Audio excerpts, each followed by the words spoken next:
ഒരു പോലീസ് സ്റ്റേഷനിൽ നിന്ന് ഒരു ഗർഭിണിക്ക് ഒരിക്കലും സംഭവിക്കാൻ പാടില്ലാത്ത ദുരിതമാണ് ഷൈമോൾ ഏറ്റുവാങ്ങിയത്.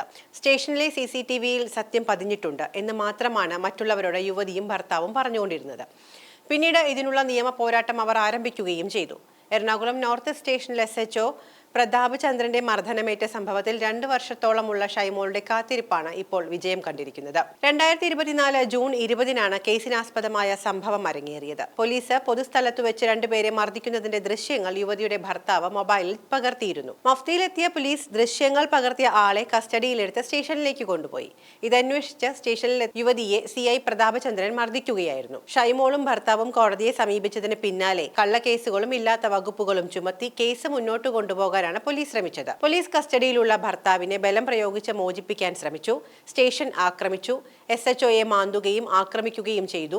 കൈക്കുഞ്ഞുമായി എത്തി സ്റ്റേഷനിൽ ഭീകരാന്തരീക്ഷം സൃഷ്ടിച്ചു തുടങ്ങിയവയാണ് കള്ളക്കേസിന്റെ ഭാവനയിൽ പോലീസ് അന്ന് എഴുതി ചേർത്തത്. പൊതുസ്ഥലത്ത് പോലീസ് നടത്തിയ മർദ്ദനം ഫോണിൽ പകർത്തിയതിന് ഷൈമോളുടെ ഭർത്താവിനെ കള്ളക്കേസിൽ കുടുക്കി 5 ദിവസമാണ് ജയിലിലിട്ടത്. ഇതേ തുടർന്ന് സ്റ്റേഷനിൽ അരങ്ങേറിയ സംഭവങ്ങൾക്ക് സാക്ഷിയായ കുട്ടികൾ ദിവസങ്ങളോളം അതിന്റെ മാനസിക ആഘാതത്തിലായിരുന്നു. ഇതോടെയാണ് സംഭവത്തിൽ നിയമ പോരാട്ടവുമായി അവർ രംഗത്ത് വന്നത്. കോടതിയിൽ അഭിഭാഷകൻ മുഖേന പരാതി നൽകി ജഡ്ജിക്ക് മുൻപാകെ മൊഴിയും നൽകി. 1 വർഷത്തോളം നീണ്ട നിയമ പോരാട്ടത്തിന് ഒടുവിലാണ് ഷൈമോൾക്ക് CCTV ദൃശ്യങ്ങൾ ലഭ്യമായത്. യുവതിയുടെ നെഞ്ചിൽ പിടിച്ച് തള്ളുന്നതും മുഖത്തടിക്കുന്നതും ദൃശ്യങ്ങളിൽ വ്യക്തമാണ്. ഇതിനെതിരെ യുവതിയും കുടുംബവും പോലീസിൽ പരാതിപ്പെട്ടെങ്കിലും പോലീസ് ഇതെല്ലാം നിഷേധിക്കുകയായിരുന്നു. യുവതി കൈക്കുഞ്ഞുങ്ങളെ സ്റ്റേഷനിലേക്ക് വലിച്ചുവെന്നും പ്രശ്നം പരിഹരിക്കാൻ ഇടപെടുക മാത്രമാണ് ചെയ്തതെന്നുമായിരുന്നു പോലീസിന്റെ ഭാഗത്തു നിന്നുള്ള വിശദീകരണം. കൂടാതെ പരാതിക്കാരി പോലീസുകാരെ മർദ്ദിച്ചുവെന്നും ഉദ്യോഗസ്ഥർ ആരോപിച്ചിരുന്നു. CCTV ദൃശ്യങ്ങൾ പുറത്തുവിടണമെന്ന് യുവതിയും ഭർത്താവും ആവശ്യപ്പെട്ടിട്ടും നടപടി ഉണ്ടാക്കാത്തതിനാൽ അവർ നേരിട്ട് കോടതിയെ സമീപിക്കുകയായിരുന്നു. അതേസമയം സസ്പെൻഷനിലായ SHO പ്രതാപ് ചന്ദ്രനെതിരെ ആരോപണമായി മറ്റൊരു യുവാവും ഇപ്പോൾ എത്തിയിട്ടുണ്ട്.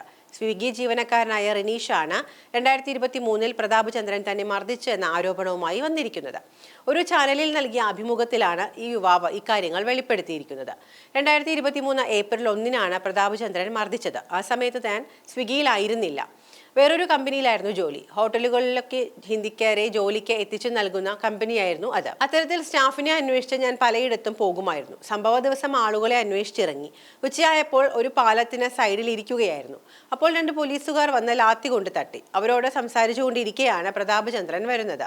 വീടും പേരുമൊക്കെ ചോദിച്ചു. കാക്കനാടുള്ളവൻ എന്തിനാണ് എറണാകുളത്ത് വന്നത് എന്നായിരുന്നു തിരിച്ചുള്ള ചോദ്യം. പോക്കറ്റിൽ എന്താണ് എന്ന് ചോദിച്ചപ്പോൾ ഹെഡ്സെറ്റ് ആണ് എന്ന് പറഞ്ഞു. അതെടുക്കുന്ന സമയത്ത് ലാത്തി കൊണ്ട് അടിച്ചു. നന്നായി വേദനിച്ചു. ചുറ്റുമുള്ളവരൊക്കെ നോക്കി നിൽക്കുന്നുണ്ടായിരുന്നു. എന്തിനാണ് തന്നെ തല്ലിയത് എന്ന് ചോദിച്ചതും കൈ ചുരുട്ടി മുഖത്തടിച്ചു. ഭയങ്കര വിഷമമായി. വീണ്ടും തല്ലി. നിങ്ങൾ എന്തിനാണ് ആളുകളെ ക്രിമിനലാക്കുന്നത് എന്ന് ചോദിച്ചപ്പോൾ പോലീസ് സ്റ്റേഷനിൽ കൊണ്ടുപോയി കാണിച്ചു തരാമെന്ന് പറഞ്ഞു. അങ്ങനെ സ്റ്റേഷനിൽ കൊണ്ടുപോയി 2-3 മണിക്കൂർ ഇരുത്തി. അതിനിടയിൽ ഛർദ്ദിച്ചു. പിന്നീട് മെഡിക്കൽ എടുക്കാൻ ആശുപത്രിയിൽ കൊണ്ടുപോയി. ജാമ്യം എടുക്കാൻ ഞാൻ ജോലി ചെയ്തിരുന്ന കമ്പനിയിലെ സാർ വന്നു.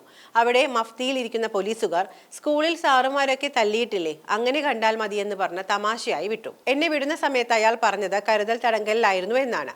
ആ സമയത്ത് ഞാൻ കേസ് കൊടുക്കുമെന്ന് പറഞ്ഞിരുന്നെങ്കിൽ എനിക്കെതിരെ കള്ളക്കേസുകൾ ഉണ്ടാക്കിയേനെ. ഇയാൾ ഭയങ്കര ദേഷ്യക്കാരനാണ്. പൂർവ്വ വൈരാഗ്യമുള്ളതുപോലെയാണ് എന്നെ തല്ലിക്കൊണ്ടിരുന്നത്. മുഖ്യമന്ത്രി അടക്കമുള്ളവർക്ക് പരാതി കൊടുത്തു. അയാൾ എന്നെ തല്ലിയെന്ന അന്വേഷണത്തിൽ കണ്ടെത്തുകയും ചെയ്തു. ശിക്ഷയായി കൊടുത്തത് അയാളുടെ സർവീസ് ഹിസ്റ്ററിയിൽ ഒരു ബ്ലാക്ക് മാർക്ക് മാത്രമാണ്, റിനീഷ് പറയുന്നു. ഇങ്ങനെ ഒരാൾ ഭയങ്കര ദേഷ്യക്കാരനാണ് എങ്കിൽ ഒന്നുകിൽ ആ ജോലി മതിയാക്കി വീട്ടിലിരിക്കണം, അല്ലെങ്കിൽ അത് സ്വന്തം വീട്ടിലുള്ളവരെ കാണിച്ച് സമാധാനപ്പെടണം. അല്ലാതെ നാട്ടുകാരെ തല്ലിയല്ല ദേഷ്യം തീർക്കേണ്ടത്. പോലീസ് ജോലി മാന്യമായി ചെയ്യുന്നവരെ പോലും പറയിപ്പിക്കാൻ ഇങ്ങനെ ഒരെണ്ണം മതിയല്ലോ. എന്തായാലും ഫേമസ് ആയിട്ടുണ്ട്, റെസ്റ്റും കിട്ടിയിട്ടുണ്ട്. ഇനി കുറെ നാൾ വീട്ടിലിരുന്ന് ആ ദേഷ്യം അങ്ങ് തീർക്കുക. അത്ര നാളെങ്കിലും നാട്ടുകാർക്ക് കള്ളന്മാരെ മാത്രം പേടിച്ചാൽ മതിയല്ലോ.